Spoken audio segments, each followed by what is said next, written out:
Bem, estamos de volta com o programa Academia. A presteza jurisdicional como paradigma da administração judiciária. Um estudo que analisa o desempenho do Poder Judiciário brasileiro na solução de conflitos. É o tema da Academia desta semana e eu gostaria de passar a palavra agora à juíza Geilza Cavalcante, mais uma vez, para fazer alguma pergunta acerca do trabalho do professor Antônio Hernani. No ano passado, finalzinho do ano passado, foram editadas 3 novas leis que buscaram principalmente dar celeridade ao processo criminal. E com isso houve a instituição de uma audiência una, em que nessa audiência ouve-se todas as testemunhas de acusação e defesa e em seguida é feito o interrogatório do réu, logo depois as alegações finais orais e a sentença do juiz também oral.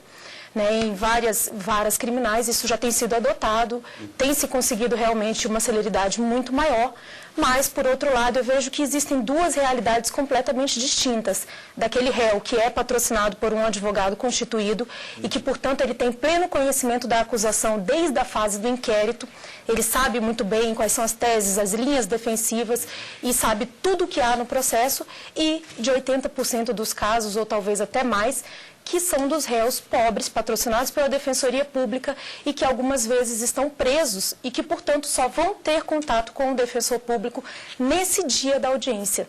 Quer dizer, muitas vezes o réu está preso sem ter muito conhecimento por que ele está sendo acusado, não sabe quais são as provas que foram apuradas contra ele no processo e ele só vai poder traçar alguma linha defensiva naquele contatozinho de 5 minutos com o defensor público, instantes antes do seu interrogatório. Então, eu gostaria de saber do senhor se nessa fixação de estándares com prazos, como é que a gente poderia fazer uma diferença no processo penal em relação a essas 2 realidades distintas?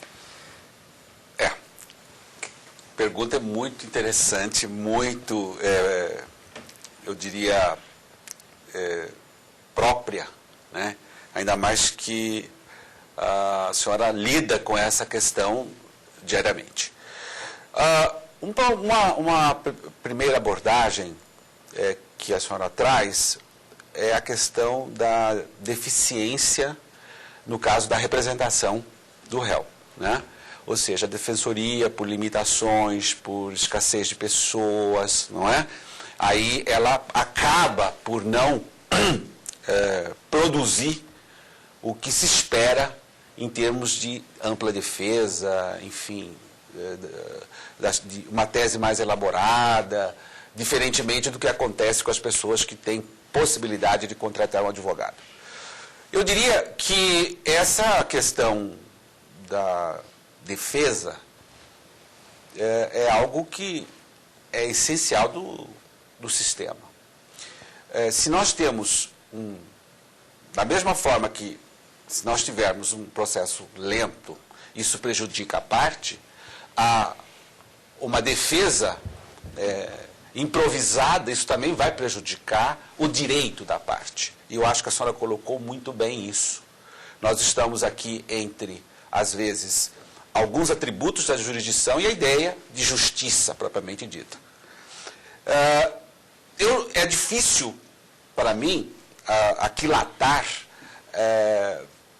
o impacto, por exemplo, de uma legislação processual recente que otimizou, que deu celeridade, facilitou, mas, ao mesmo tempo, cria dificuldades. Primeiro que eu gostaria de realçar é que quando nós falamos em justiça, jurisdição, tutela, nós invocamos o sistema como um todo. Todos os operadores do direito compõem este sistema de justiça. Então não adianta nada também aparelhar demais o judiciário e aparelhar de menos a advocacia pública gratuita aos desassistidos.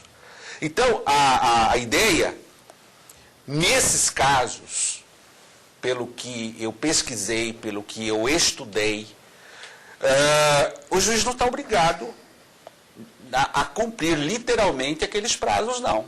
Porque acima daquela forma, acima daquele, existe um ideal de justiça que ele tem que praticar. Então, essa autonomia do juiz na gestão dos casos envolve, inclusive, temas desta envergadura, ou temas relativos à complexidade, ou temas relativos à atuação das partes. Porque se você tem uma parte também que está recorrendo por recorrer, que está levando o processo simplesmente porque sabe que a ação vai ser julgada procedente e ele vai fazendo aquelas chicanas processuais como nós conhecemos, compete o juiz aí impedir esse tipo de atuação. Então, as reformas processuais, em regra, elas vêm como uma condição necessária a essa atualização das leis que regem o sistema, né? Quer dizer, nós temos que afastar realmente determinados caminhos que eram próprios dos períodos em que o processo civil era visto, processo de trabalho, processo, enfim, administrativo era visto de outra forma. Hoje nós temos um farol que ilumina todo esse regramento, que é a ideia da jurisdição célere. Agora, nem por isso o juiz está obrigado a um padrão de desempenho, porque se estipula aí um prazo. Mas eu vou aproveitar também para já introduzir a ideia dos estándares que Vossa Excelência levantou. Na realidade, o que se faz, o que se tem feito, pelo menos na pesquisa que eu desenvolvi junto ao Tribunal Europeu, é que ele não se pronuncia sobre a questão do que é razoável ou que não é razoável. Mas ele fez um estudo na jurisprudência e viu que a média de duração dos processos na comunidade era de 2 anos. E como ele entendeu que considera-se violação ao convênio europeu processos que extrapolem aquele período, e assim eles passou a ser condição de admissibilidade da reclamação perante o tribunal. Agora, isto é o quê? É uma base que todo sistema europeu se subordina.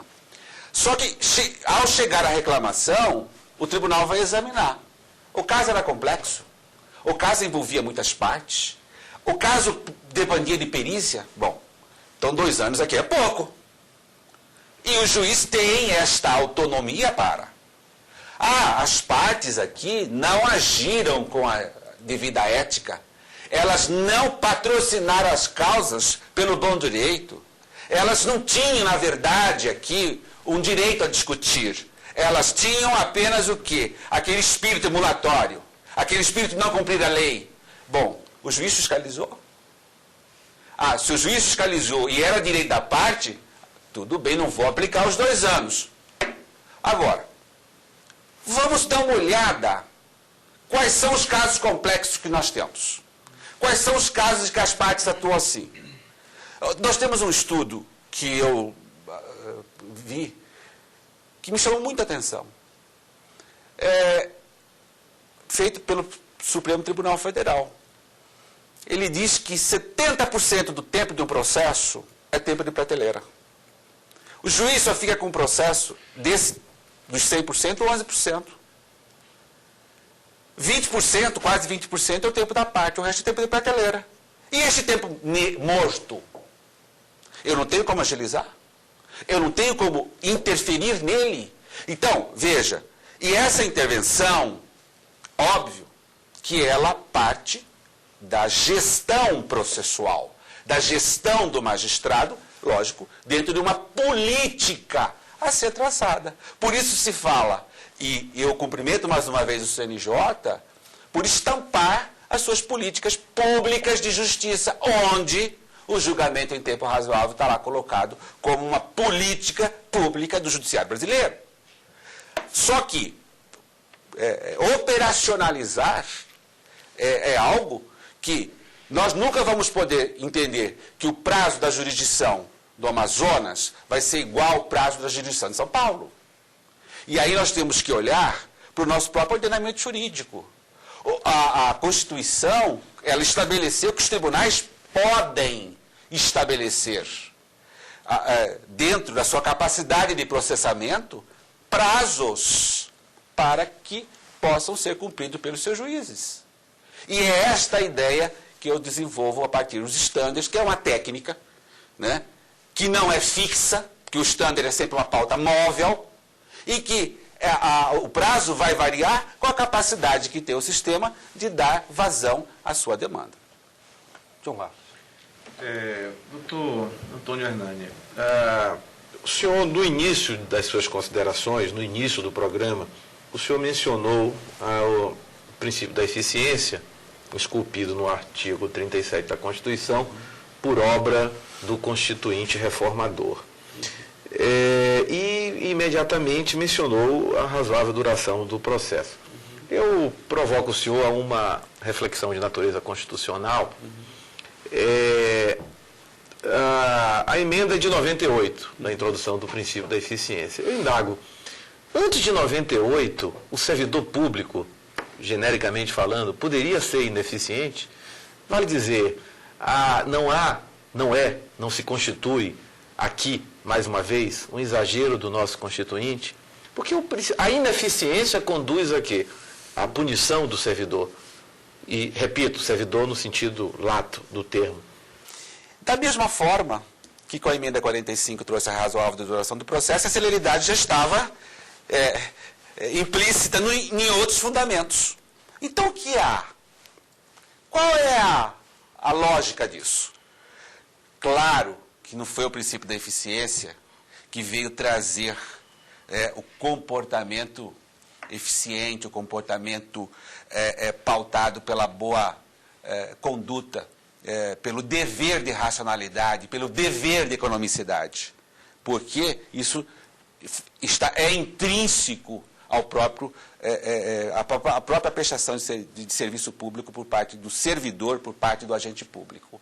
Mas eu digo que essa tendência que nós temos de reformar o texto para tornar mais explícitos, talvez, para tornar mais direto, para criar uma obrigação de forma tão evidente, faz com que o Constituinte venha, né, a cada tempo, trazendo mais princípios, mais normas, fixando mais limites, dando mais diretrizes, porque entende que talvez assim este compromisso com o resultado, este compromisso com a qualidade, este compromisso com a economicidade, passe a incorporar a conduta do serviço público. Mas isso é salutar?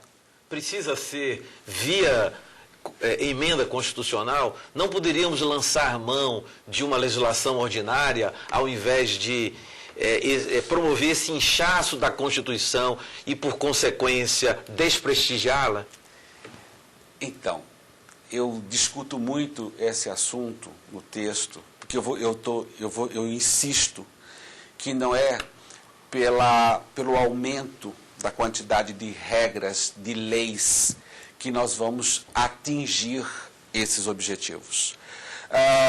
Uma preocupação que eu vou assim insistentemente discutindo é afastando um pouco dessa leitura fechada em certos princípios, mas abrindo um pouco mais para a ideia de cidadania administrativa, para a ideia dos deveres que o Estado tem perante o cidadão, ou seja, da ideia de formulação de políticas públicas, porque muitas vezes o que ocorre é que a administração, no seu ethos burocrático, ela não percebe a evolução, ela não percebe as mudanças sociais. E ela continua prestando. Eu vou dar um exemplo aqui que me chamou muita atenção dentro do Poder Judiciário, que me irrita. Eu entrei num tribunal, eu vi umas moças escrevendo como taquígrafas. Olhei para cima, tinha uma câmera. Falei, que estão fazendo aquelas moças lá? São taquígrafas. Falei, mas taquígrafa para quê? Se eu estou gravando tudo, se eu tenho áudio, eu reproduzo o que foi dito ao vivo e a cores. O que significa, na minha visão? Um apego a uma forma que, quando nós não tínhamos recursos audiovisuais, quando nós não tínhamos os recursos da telemática, nós precisávamos nos valer desta forma artesanal de tentar reproduzir. Mas hoje, e aí eu pergunto, por que essas coisas acontecem? Porque nós estamos fechados numa visão, primeiro que as competências são pré-fixadas, não são pós-fixadas. E quando eu falo competência aqui, eu estou dizendo no sentido administrativo. Capacidade de, para. Como a sociedade evolui, não, mas pela regra eu só posso fazer isso, então eu vou continuar taquigrafando. Então a pergunta é extremamente oportuna e provocativa, porque ela nos leva a esta reflexão. Agora, mais grave é estar na Constituição e transformar em letra morta. Porque nem a eficiência e nem a razoável duração do processo ainda não mereceram uma atitude objetiva. Porque são conceitos indeterminados, são. E aí eu chamo a atenção. Quando o planejamento estratégico do Poder Judiciário começou a ser elaborado, qual é a ideia? Nós temos uma meta a cumprir. Nós temos, até o final de 5 anos, debelar esta taxa de congestionamento. Por quê? Porque, bom, é um compromisso que eu estou estabelecendo. Porque estou aprendendo, estou usando... Eu tenho uma lei do processo virtual.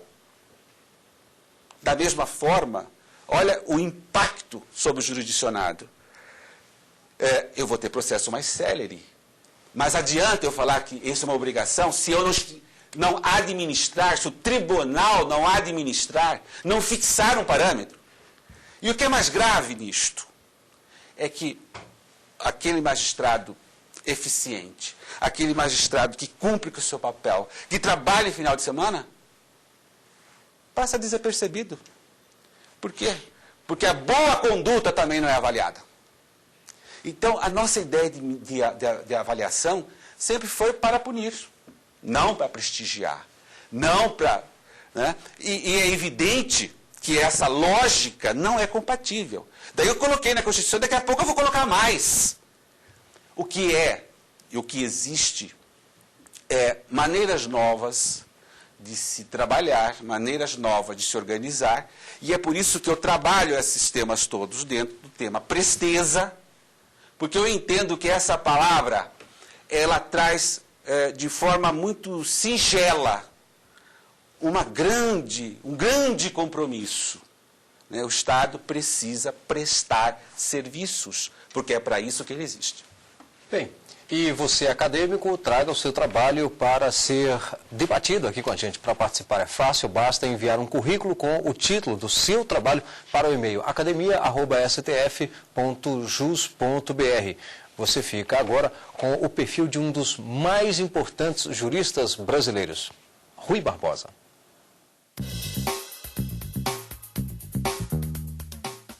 Advogado, diplomata, político e jornalista, o nome de Rui é sinônimo de inteligência e erudição, ainda hoje. Ele se destacou na elaboração da Constituição de 1891, a primeira da República, e na Conferência de Paz da Holanda, em 1907, tornou-se a Águia de Haia. Foi também ministro das Finanças e membro da Academia Brasileira de Letras. O republicano Rui defendia a igualdade de salários entre homens e mulheres e a liberdade religiosa. Depois da abolição, mandou queimar os registros da escravidão para não pagar a indenização exagerada que ex-proprietários de escravos cobravam do governo. Com uma única frase, Rui Barbosa ganhou o aplauso dos abolicionistas. Mais justo seria se pudesse descobrir meio de indenizar os escravos.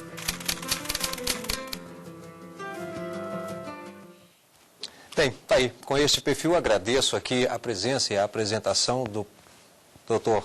Antônio Hernani, bem como também dos nossos convidados, o João Carlos Souto e também a Geilza Cavalcante, juíza. O nosso muito obrigado pela presença, por aceitar o nosso convite da TV Justiça para estar aqui no programa Academia. E obrigado e até o próximo programa.